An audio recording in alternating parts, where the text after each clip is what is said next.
అందరికీ ఫ్రెండ్స్ ఎన్టీఆర్ గారి బర్త్డే సందర్భంగా అయితే ఎన్టీఆర్ గారు నటిస్తున్న వార్ 2 మూవీకి సంబంధించి అయితే టీజర్ అయితే రిలీజ్ చేశారు కదా. అయితే టీజర్కి అయితే పాజిటివ్ టాక్ వస్తుంది, అలాగే నెగిటివ్ టాక్ కూడా అయితే వస్తుంది. మన తెలుగులో పాజిటివ్ టాక్ అయితే చూసుకున్నట్టయితే ఈ మూవీకి అయితే ఎన్టీఆర్ గారు అయితే బాగా అయితే సెట్ అయ్యారు. ఎన్టీఆర్ గారు లుక్స్ అలాగే అవుట్ఫిట్ డైలాగ్స్ అన్ని కూడా అయితే సూపర్గా అయితే ఉన్నాయి. సూపర్గా అయితే ఎలివేషన్స్ అయితే ఇచ్చారని అయితే టాక్ అయితే వచ్చింది. నెగిటివ్ టాక్ అయితే చూసుకున్నట్టయితే విఎఫ్ఎక్స్ అయితే దరిద్రంగా అయితే ఉన్నాయి. విఎఫ్ఎక్స్ అయితే సరిగ్గా అయితే చేయలేదు అని అయితే టాక్ అయితే వస్తుంది మన తెలుగులో.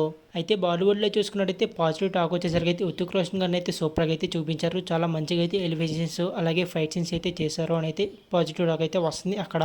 నెగిటివ్ టాక్ వచ్చేసరికి అయితే ఈ మూవీకి అయితే అసలు ఎన్టీఆర్ గారు అయితే సెట్ అవ్వలేదు. ఉత్తుక్ రోషన్ గారితో అయితే సమానంగా ఎన్టీఆర్ గారు అయితే లేరు అని అయితే టాక్ అయితే వస్తుంది అక్కడ. అలాగే అక్కడ కూడా అయితే విఎఫ్ఎక్స్ అయితే అందరికీ కూడా అయితే నచ్చలేదు. అక్కడ కూడా అయితే విఎఫ్ఎక్స్ అయితే బాగాలేవు అనే టాక్ అయితే వస్తుంది. అక్కడైతే ఎన్టీఆర్ గారిని అయితే బాగా అయితే ట్రోల్స్ అయితే చేస్తున్నారు.